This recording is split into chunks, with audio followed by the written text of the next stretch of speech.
E aí pessoas, bom, aqui é o Alexandre, volto a trazer teste da 6600M, ela ainda vai aparecer outras vezes no canal, tem até um comparativo que eu tô pra fazer aí da 2060 contra a 3060 contra a 6600M, acho que vocês vão gostar. Isso tudo já estou fazendo em lives, então quem tá ali ansioso pra saber o resultado, peguem as lives aqui da descrição que vocês já vão saber como é que vai ficar. Hoje eu venho trazer algo que também tá em live, que é Xeon, peguei aqueles Xeons assim, 2640 versão 3, processador ali da casa dos R$100 e o 2666 versão 3 na casa dos R$150 e combinei com a 6600M para ver como é que fica. Tem muita gente com essa dúvida. Então é para você esse vídeo, deixa o like e se inscreva no canal que eu acho que vocês vão gostar.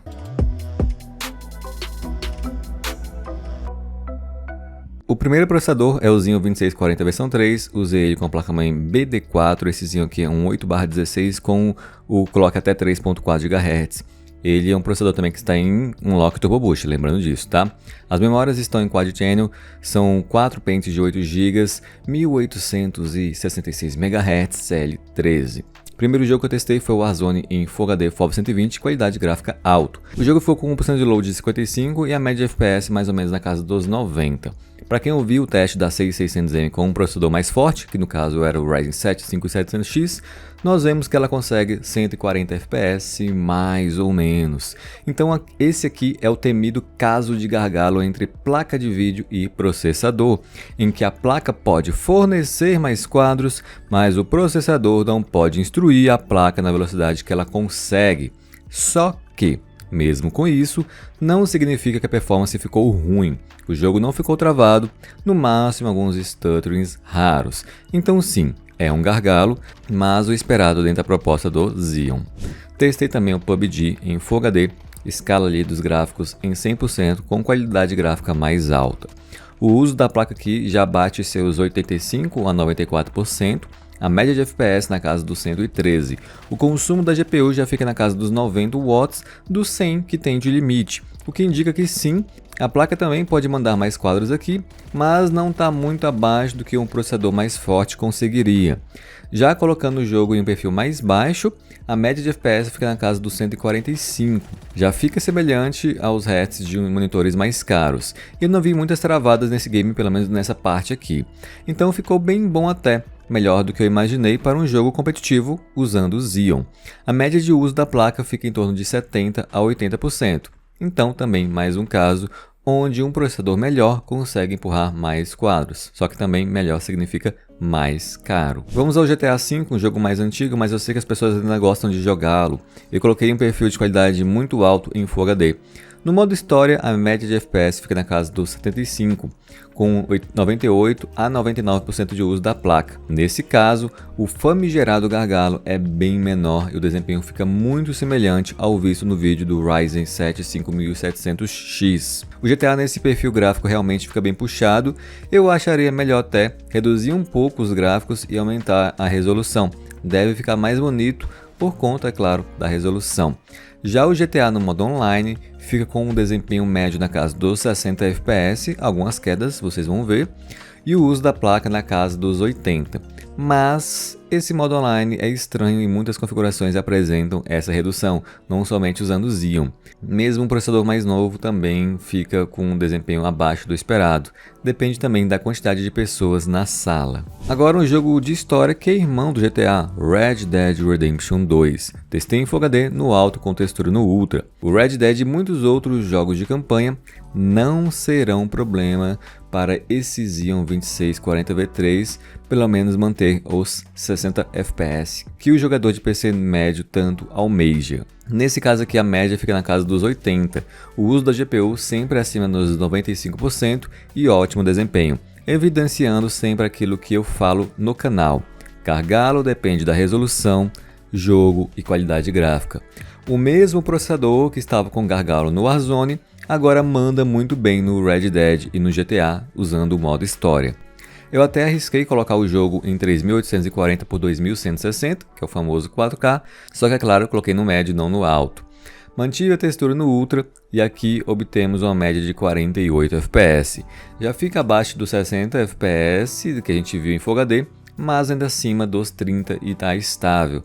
É uma performance superior aos dos consoles, e lembrando que aqui o gargalo é totalmente na placa de vídeo, não no processador. Não há processador que faria diferença aqui nessa resolução, a placa de vídeo está entregando tudo que pode.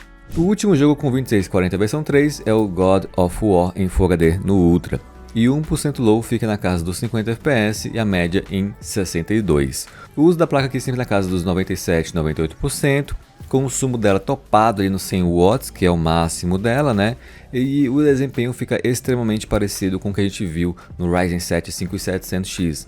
Praticamente a mesma média. Então, mais um caso de bom desempenho com esse Xeon que custa pouco, cerca de 80 a 100 reais, e, é claro, uma placa de vídeo de 1.200 reais. Acredito que o mais caro atualmente com esse kit aqui é a placa-mãe BD4, que chega lá na casa dos 500 reais. Antes ela era mais barata. Ela não é a mais cara de tudo, mas visando custo-benefício, né? Vocês vão ver que existem hoje melhores opções e mais baratas que vão dar certo com esse 2640 versão 3.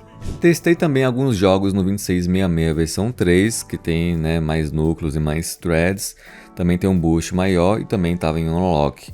Eu usei Quad Chain também, só que as memórias aqui desse processador ficam 2133 e o CL15. Isso aqui é normal, tá? Alguns processadores ficam 2100 e outros 1800.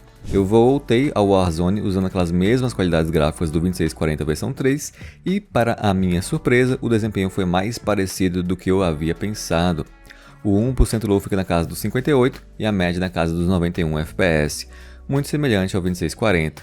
Eu achei que teremos aqui uns 100, 110 FPS, mas no momento, nos meus testes, não foi o caso. Lembrando também que passei por setores parecidos, mas não me forcei a seguir exatamente os mesmos caminhos, né? Eu não fiz exatamente um comparativo aqui, é só um demonstrativo de desempenho. Coloquei também o CSGO, né? Não tinha aparecido o CSGO ainda, coloquei em Full HD no baixo e obtive uma média de 277 FPS e 100 no 1% low.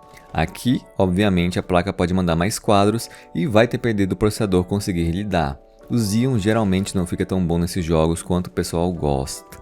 O desempenho fica ok, estável, mas para quem quer ver, sei lá, 600, 700, 800 quadros na tela, não é algo que vai acontecer em kits Xeon X99, X79.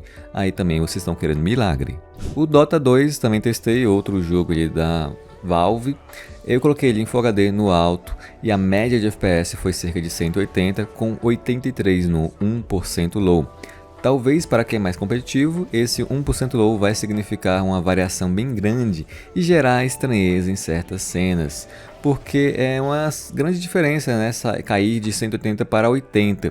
Eu jogo o jogo há anos e senti realmente algo, não tanto quanto eu esperava, no entanto, ficou até ok. Levando em conta que é um Xeon de quase 10 anos, eu achei bem suave o desempenho aqui. Obviamente, jogadores mais criteriosos vão perceber a diferença entre um Xeon antigo e um kit mais novo, mais forte, né? O que não ficou muito suave foi o Fortnite. Esse jogo tem me causado problemas até com configurações mais novas. Aparentemente, ele travará sempre na primeira vez que jogar e só terá estabilidade na segunda vez. Eu testei o jogo aqui em DirectX 11 e no DirectX 12 e no modo desempenho. Todas elas eu vi problemas. Aconselho até verem a live porque é difícil explicar tudo aqui. Acho que onde eu obtive mais estabilidade foi em DirectX 11. Mesmo que placas novas da AMD sejam famosas por terem menos desempenho no DirectX 11, no 12 há mais FPS, mas também tem mais stuttering. No geral, não posso dizer que gostei do desempenho no Fortnite, pelo menos não nos testes que eu fiz. A menção honrosa aqui fica para o Valorant, que, embora testado, não apareceu aqui por não ter gravação boa. O Valorant não ficou no nível do Fortnite, mas ficou menos estável que o CSGO. A performance foi passável, mas acho que poderia ser melhor. E sobre consumo, quase esqueço de falar disso, mas eu fiz um teste com o Cyberpunk gravando com o processador 2666 versão 3. Isso faz com que o uso dele fique bem alto, cerca de 90, em alguns casos 95% de utilização. É um processador com consumo mais ou menos ali de 130 watts, somado com essa placa de vídeo que tem um consumo mais ou menos de 100, vocês vão ver pelo watímetro. que não passa ali dos 300 watts. Isso, é claro, considerando um alto uso de processador e um alto uso de placa de vídeo. Esse wattímetro já está ali com um desperdício, né? Que você precisa, na verdade, pegar 300 para fornecer menos para a máquina. Então vocês podem ver que o processador que tem mais consumo aqui, muito mais do que o 2640 versão 3, ainda assim não passa dos 300 watts com a placa de vídeo desse nível. Portanto, o que eu falo para vocês, peguem uma fonte de 450 que seja de melhor procedência. Eu sempre recomendo aqui XP Gero Pylon 450 watts ou Corsair CX 450. Essas fontes, elas entregam exatamente os 450 na linha de 12 volts, têm uma garantia muito boa e elas têm melhores componentes. Existem fontes um pouquinho mais baratas que prometem 500, mas você vai ver na linha de 12 volts, elas vão entregar os famosos 450 com garantia menor e também com componentes de menor qualidade por, sei lá, R$50 a menos. Percebam isso atentamente antes de montar sua configuração, você pode estar caindo no marketing. Bom, gente, testes finalizados, era mais ou menos o que eu esperava e que outras pessoas já esperavam. Talvez você não sabia disso, mas tem um vídeo meu explicando aqui sobre gargalo. Eu usei um processador mais forte, um AMD, e mostrei contra um 2640 versão 3 e expliquei que em alguns jogos ficaria bem semelhante e outros jogos mudaria bastante. E esses jogos que mudam bastante são jogos competitivos, já os jogos de campanha, aqueles que têm história, eles ficam bem próximos, né? E isso não foi diferente no caso da 6600M usando o nosso Xeon. Agora, uma coisa que eu achei mais diferente possível aqui foi no caso do Warzone, por exemplo, que o 2666 V3 ficou bem parecido com o 2640. Eu achei realmente que haveria mais diferença. Ainda haverão comparativos entre processadores no canal, mas eu nunca realmente parei para comparar os dois processadores. Eu sei que hoje eles são bem procurados.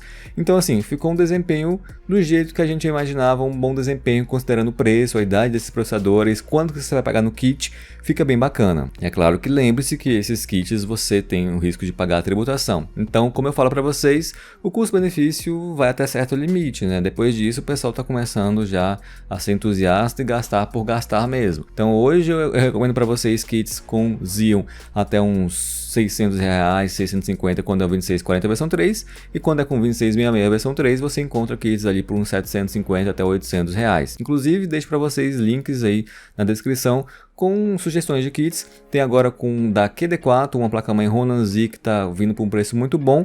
Com 2640 fica muito legal, muito interessante a proposta.